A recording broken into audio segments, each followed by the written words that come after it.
Thank you for joining the Red Clinic podcast. I'm Dr. Schwalen, licensed psychologist and expert in the treatment of eating disorders. Today, I have a very special show for all of you. I have asked my amazing team at the Red Clinic to join me on today's episode because we want to get the point across to all of you the work that we do in our effort to care for clients with eating disorders. So if we don't mind, let's go around and just introduce yourselves. Just say your name, what your credentials are, what role you play on our team. Let's let our audience know who you all are, and then we'll start talking about all the great things that we do at the Red Clinic. Hi, my name's Scarlett Stussy. I'm a registered dietitian. I have a master's in clinical nutrition, and I work as a dietitian in the Red Clinic. What the dietitian does is a lot of just relationship with food and building the trust between the client and their body and listening to their body and providing meal plans. And I want to add that you remind everybody that there is actual science behind nutrition, not just what we read in pop culture and on magazine covers. All Diet right. culture is almost always wrong. We can I'm sure we could talk about that a little bit today. How about my team over here? My name is Kami Spangler. I am a licensed professional counselor, associate. I am a therapist here at Next Steps. Hi, I'm Edith Majors. I am also a licensed professional counselor, LPC. I'm also director of the FIT program, which is Faith in Therapy, and I love it here, and I love helping people. And you love working with the Recover Clinic clients, right? Yes, my favorite part of it, yes. Hi, my name is Dr. Erica Cooper. I'm a provisionally licensed psychologist and psychology postdoctoral fellow here at Next Steps. Within the Red Clinic context, I am serving as an attending psychologist, so I often conduct the initial assessments that the clients come here to engage in when they first come to Next Steps. I'm Dr. Chelsea Woolley. I'm a licensed clinical psychologist. I'm a psychologist here in the Red Clinic program. I'm also an attendee in the program, so I'm involved with the initial assessment, but also overseeing the course of treatment for people in the Red Clinic.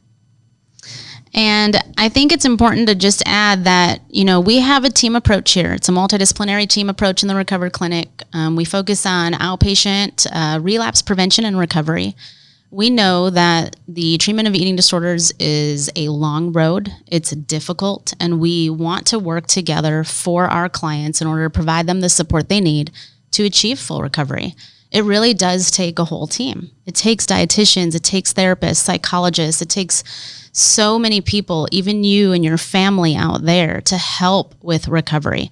And so that's really what we wanted to highlight today, and just really talk about how we do that behind the scenes when we're caring for our clients. So let's talk, guys. What do we do here at the Red Clinic? What are your day-to-day look like when you're doing some Red Clinic work, and how do you make sure to impact your clients so that they can achieve recovery? Who wants to go first? Dr. Do we Cooper? want to maybe start out and talking about what it looks like when a client first comes in? I love that. Go and then for go it. chronologically. Let's right? do it. Sure. Okay. Break down barriers, right? So Yeah, what can you absolutely. expect when you come to the Recovery Clinic at Next Steps? Sure. So from the first moment that you speak with someone on the phone in our intake department, they are trying to determine what kind of evaluations needed. So, identifying some major symptoms that the person might be experiencing so that they can get them set up with the right attending psychologist. And so if it is identified that a Red Clinic evaluation is needed, an attending psychologist will be assigned, as well as one of the registered dietitians like Scarlett. And so then we will actually do our evaluation side by side. It takes about an hour and a half to 2 hours a lot of the time. And really what we're trying to accomplish in that initial assessment session is trying to get a good idea of your background or your loved one's background, history, really understanding what symptoms they're experiencing at that time and how they may best be served by treatment. So there's a lot of talk about nutrition, body image, and also just more general mental health symptoms like depression or anxiety. And then by the end of that assessment, the registered dietitian and attending psychologist come together to make a formal recommendation as to what level, or I should say, like what treatment recommendations are indicated. So do we think that outpatient is the right setting for that person? And do we maybe need to consult with another company or agency to provide the best level of care that's needed for that person? And from there, we get them set up with services. So if that's with us, then it'll look like individual therapy, maybe family therapy, depending on the client's age and needs, as well as weekly nutrition services. And if they do need some care from a higher level of care, then we facilitate that. We make the referral and we make sure that our client is covered in that aspect. And we really do facilitate that, right? I mean, it can happen if you're here at the appointment on that day, where we will call with you to talk to that higher level of care team and let them know what's going on, so you don't have to repeat yourself over and over again. We will truly be there with you alongside and walk you through that process. Thank you for explaining that, Dr. Cooper. That was awesome. You're welcome. Is there anything else that you guys want to add in terms of like what's it like when our clients come to the Red Clinic? What about in a therapy session? Edith or Kimmy, you want to talk to that? Okay. Well, one of the first things that I think is important that we all do when we have a new Red Clinic client is to express to them and provide them an education about what the eating disorder is. So many times there's a mistake that it's about the food. It's really not. It's about the inability to emote, the anxiety, the depression. And so if we can get them to focus on the emotional part of it and being able to manage and regulate their emotions, the relationship with the food will prosper. Now, I can tell you about the emotions behind it, but when it comes to just understanding what a meal plan looks like, what's a good healthy way to eat, even times and how often you should eat, we of course leave that to our great registered dietitians. And so there's definitely a line down the highway and we all stay on our sides, but it's good because it all works together. Another thing that I think is important that I love to do is to incorporate the family. They oftentimes don't understand. To them, it's like, why can't she just eat? Or why can't he just stop? Again, it's not about the food. And so getting them to understand that, and hopefully that'll also help to minimize any shame or guilt that they have around meal times and being able to focus on the real problem. Right. And then you're teaching really good practical coping skills in session. One thing I want you to speak to, if you don't mind, also is how do you take that initial assessment data that the attending psychologist is very careful to collect alongside the dietitian and make it come alive in your therapy sessions? For me, I go through that information and I'll ask the client at the first session to kind of just share with me their story. For me, I can hear it in their voice. And so instead of hearing it in Dr. Cooper's or Dr. Woolley's voice, I can hear what they're emphasizing, what they look like when they say something. Is it guilt? Is it shame? Is it this makes me happy? And then we take that and we go with the recommendations, which are always spot on, always. If I see something different, maybe just by how the client is presenting, our attending psychologists are always there. They're a phone call, a text message, an email away. And I'll say, I didn't see this, I saw this. And there's always clarity. So it also provides a very much cohesive team, so that maybe as a client presents one way to me, it may have been presented a different way to the dietitian, to the psychologist, and so that we can always be on one page. And we will call you out on some stuff if it doesn't look like it's matching. But it's not to shame you, it's to give you the best care that we absolutely can. Because one of the things that our roles may be different, but we're all on the same page, is that we care about our clients and we want them to be better, to live better. I love that you said that, Edith, and I really do want the audience to hear that if, it really does take a team to get somebody into recovery from an eating disorder. I said it earlier before we even started recording, but I made a joke like, hey, if a client could get rid of their eating disorder all on their own, they would have done it by now. So it really takes a team to throw that thing to the curb and for a client to truly move on with their life. I kind of want to hear from Dr. Woolley right now because, Edith, you spoke about Sometimes clients will present one way to one provider and then another way to another provider. And the really cool thing about Red Clinic is that we're all here under the same roof. And so we talk to each other, don't we, all the time? And we'll talk a little bit about how we make sure to speak to each other every week in just a minute. But Dr. Woolley had mentioned also before we started recording about how sometimes eating disorders can be really manipulative or really sneaky, right? And I know you've had some just firsthand experience with that recently as an attending psychologist who does assessment for a living, and yet eating disorders can still be tricky to even us, right? So speak to that a little bit. Yeah, the eating disorders, they are very tricky. Now, often, sometimes the eating disorder will present in a different way. So the client may come in and say, well, I have anxiety, and every time I get anxious, I throw up. And sometimes eating disorders are disguised as these other things. And sometimes for the client, it's easier to say, well, I have an issue with anxiety rather than eating. And for them, that's how they've kind of conceptualized what's going on. But part of the importance of the assessment is really digging underneath that, because it can be disguised as anxiety, as other mental health disorders. It can also be disguised as medical. And that maybe they think, oh, it's just because I had this condition or that surgery, and that's why I'm engaging in this behavior now. And so we really dive deep in that, and that's also why we have the registered dietitians in these assessments, because they give us so much good information. And then we also consult with their doctors. We make sure that we are, talking to other providers, so we're getting a really good picture and we're understanding that what's going on is an eating disorder. And that can be hard for the client to hear.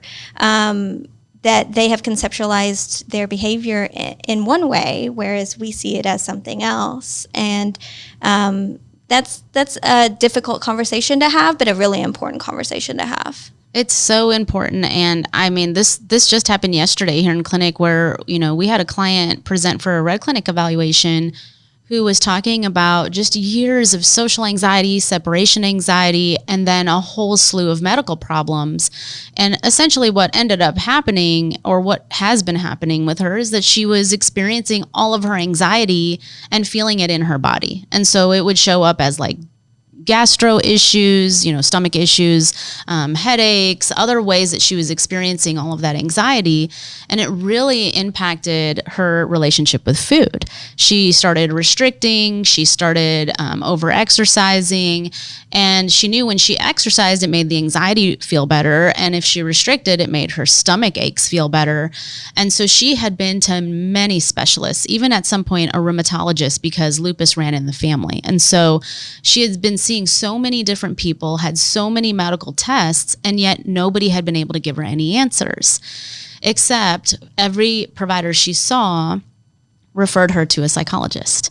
And it's not to say that all of that is in her head, right? That's not it at all. And I fear sometimes that clients may hear that if they are being told to go to see a psychologist. It's really because there may be an eating disorder present, and eating disorders are really, really tricky and sneaky, right?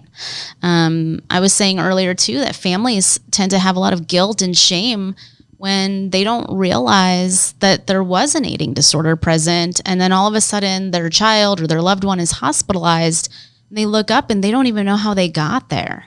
And they think they missed something or they were negligent. And that's not the case at all. It's because eating disorders look like other things all the time. And it really takes a strong multidisciplinary team assessment to uncover an eating disorder. So Scarlett, one of the things that I tell everybody is that I will not do my job unless I have a dietitian who works alongside me. I won't do it. So if you come to the Red Clinic and you think all you need is therapy and you're going to refuse nutrition recommendations, I will tell you that this is probably not a good fit, and please come back when you're ready. Why do you think, or how have you experienced that here at the Red Clinic? And can you speak to that a little bit? Yeah, so when Dr. Woolley was talking about how sneaky eating disorders can be, it reminded me that I have several clients who a lot of their life, they blamed not eating certain foods on a food allergy or irritable bowel syndrome.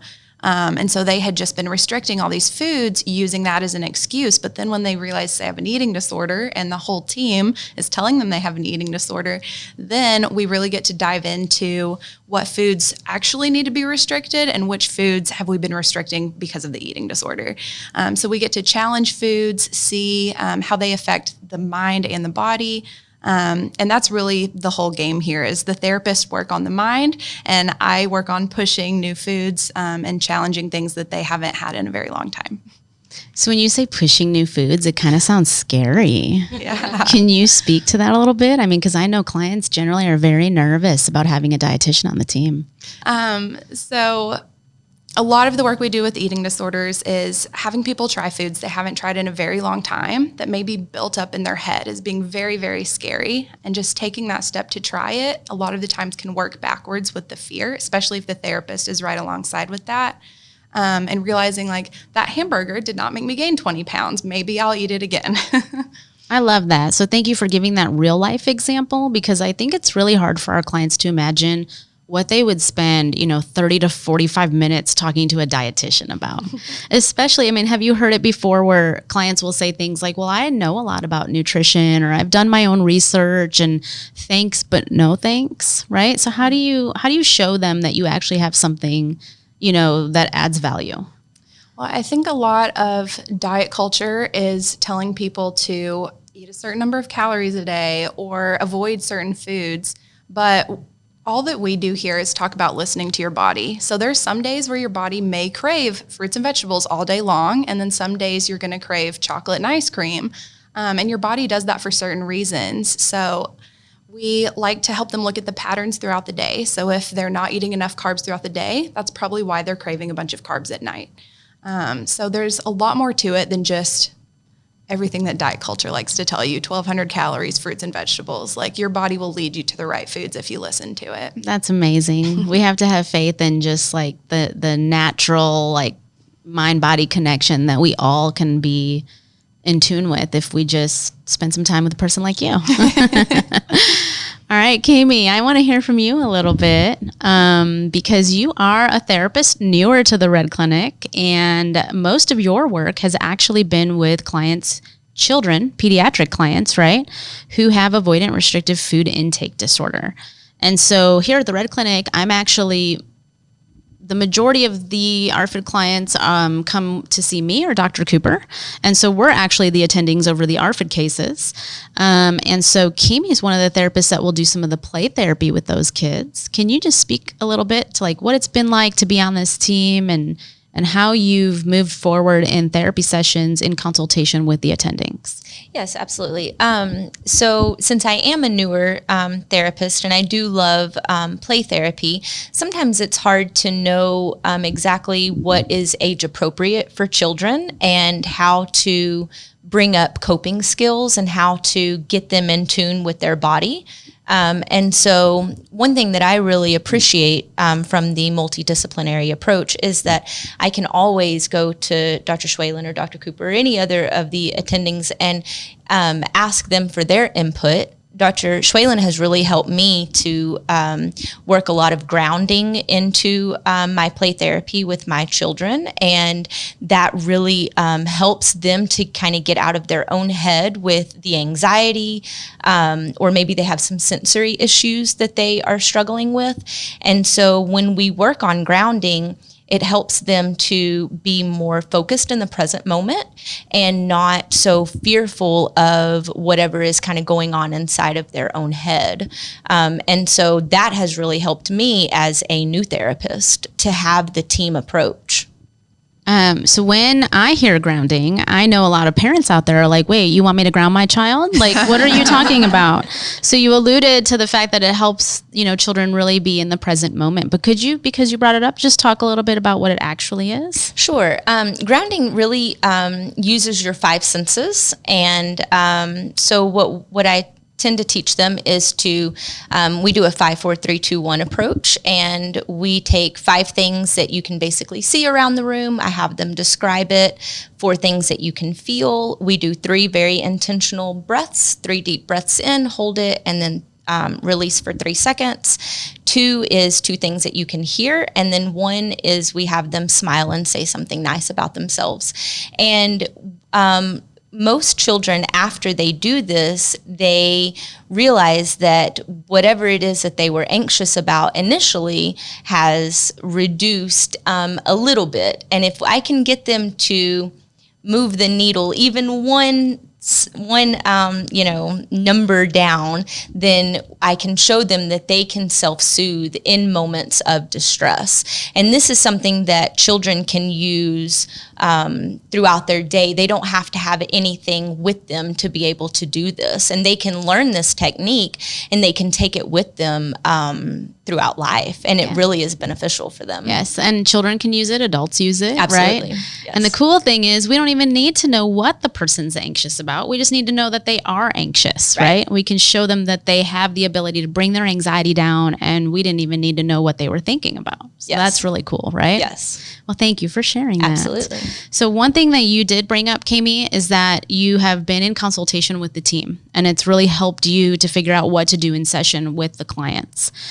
So I would love for all of us now to share with the audience what we do as a team, our structured meetings every week, what those look like, and what y'all get out of those, right? So let's talk.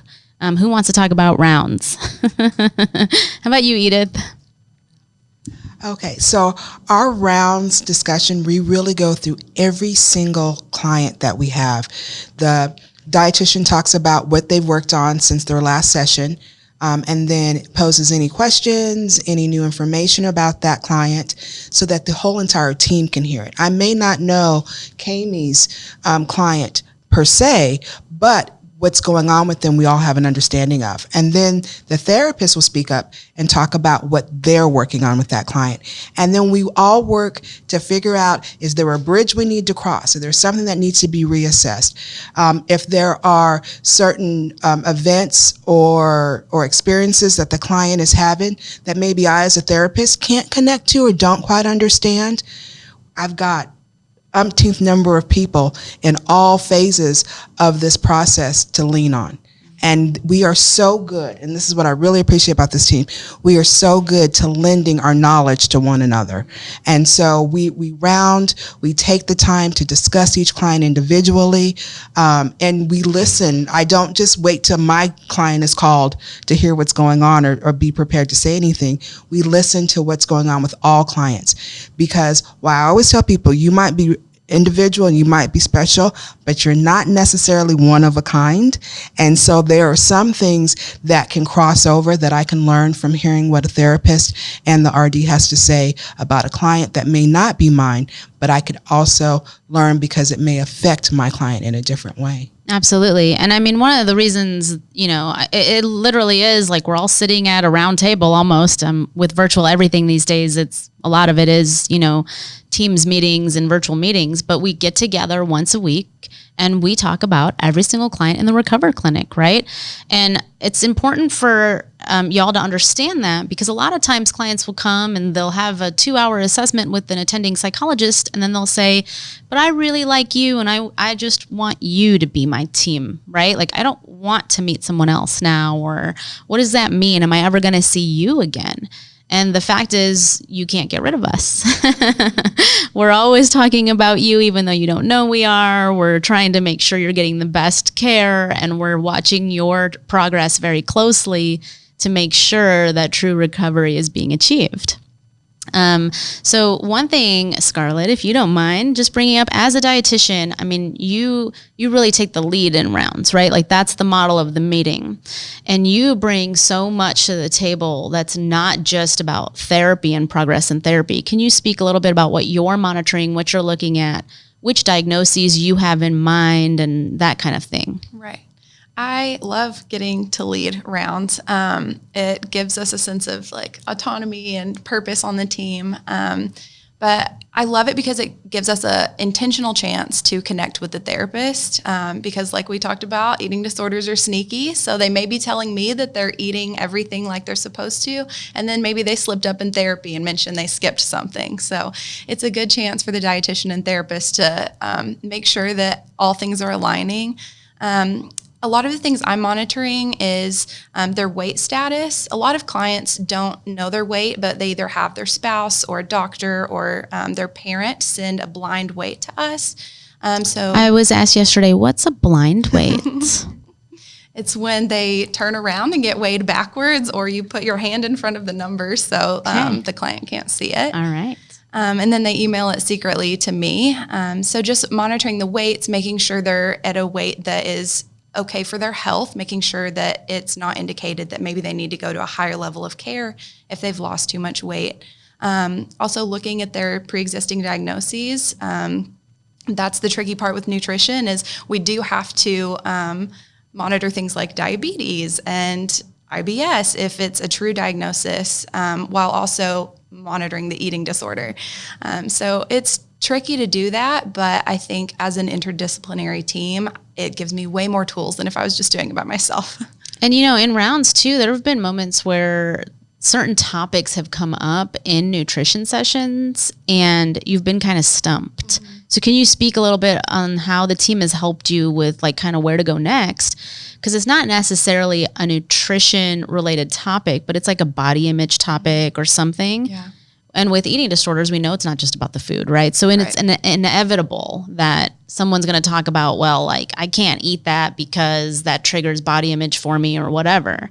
So how has the team helped you with some of those types of questions? When you were asking that question, body image was the thing that came to mind, because people automatically associate what they eat with how it affects their body. And so eating disorders love to make you think that if you eat a hamburger, you're going to gain weight. I have had a couple clients who had very severe issues with body image that as a dietitian alone, I'm not prepared to deal with. I can help with body image in the physical aspect of things like, well, we know you didn't gain weight from one meal, and talking through the logic and the science behind it, and helping them to appreciate their body for the thing that it allows them to do, like play sports and, have a pregnancy and things like that. But a lot of those deeper body image things are what the therapist helps them to work through. So that is kind of a gray area that I've been learning about. I think you've been doing really awesome with it. I think the fact that clients are bringing those topics to you tell all of us here that they trust you, they have that relationship with you. And I think that's so important, that our audience hears that a dietitian is not the scariest provider ever. They will not hurt you. Mm-hmm. They actually will develop a really close relationship with you to the point where you're going to feel comfortable talking to them about things that maybe you never imagined talking to a dietitian about before, right? And we're proud of you. And Red Clinic's proud of you. All right. So what else should we talk about today? What do we want to make sure our audience takes away from our panel discussion? Anything on your mind?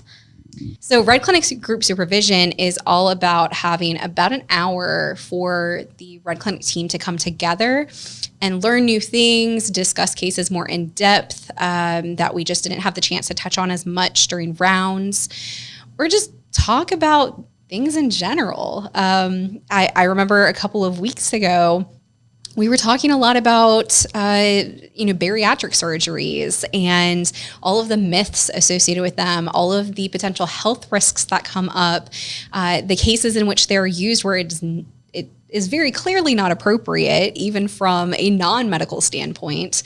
And so it just provides this unique opportunity to come together as a team and discuss things at a higher level, while continuing to get that feedback from others. Well, thank you for bringing that up, because we do also have that second meeting every other week. So that's really important to talk about. I love that you brought up that we just have conversations, because one of the things that we really believe in here for all of our providers is continuing education, keeping each other sharp. Someone said it earlier, we freely share information with each other. We all have the same goal, and it's to be the best provider possible so that you can reach recovery. That's it. That's all we focus on. And we surround team activities every week in structured meetings or unstructured, just in the hallway or on a quick phone call, consultation and education learning experiences. Is there anything else that anyone wants to add before we wrap up for today? Go ahead, Edith, please. Well, as the director of the FIT program, Yes. Plug it, girl. Faith in Therapy, I also want to encourage people, again, with the eating disorder, it's so different than saying, I have anxiety, I'm depressed. It's like there's a shame, there's such little understanding about what goes on with it. And it can affect people whose faith in the Lord is very important to them. I want to encourage you, we can incorporate faith and understanding what God has for you with any diagnosis, but especially eating disorders. So we have started a weekly group. It's called Fit Fridays. It happens every Friday. We're rounding up the first season of that. We meet for an hour, and we just take faith as an acronym and break it down to understanding what faith, acceptance, intimacy, thanksgiving, and health look like in treatment, but also incorporating your relationship with God. We don't talk diagnoses. We talk God, and we talk faith in therapy. So our next round of groups will start the second Friday in July. Give us a call if you're not a client yet, which we always try to work ourselves out of a job, but we also know that eating disorders is very prevalent and it's very under communicated about the importance of it, and even oftentimes misdiagnosed. Call the Red Clinic and we'll see what we can do, assessments, whatever. But we talk about you as a client physically, as Scarlett just said, mentally, as our psychologist and our other therapist said, but also spiritually. So we are a holistic group of workers, and we truly love what we do. Yes, we do. Thank you for adding that. Yeah. Our phone number will be on the screen or down below. We'll make sure that contact information is available if you want to call for an assessment here at the Red Clinic. And there you have it. That's it. Thank you so much for tuning in. Can't wait to see you again next week.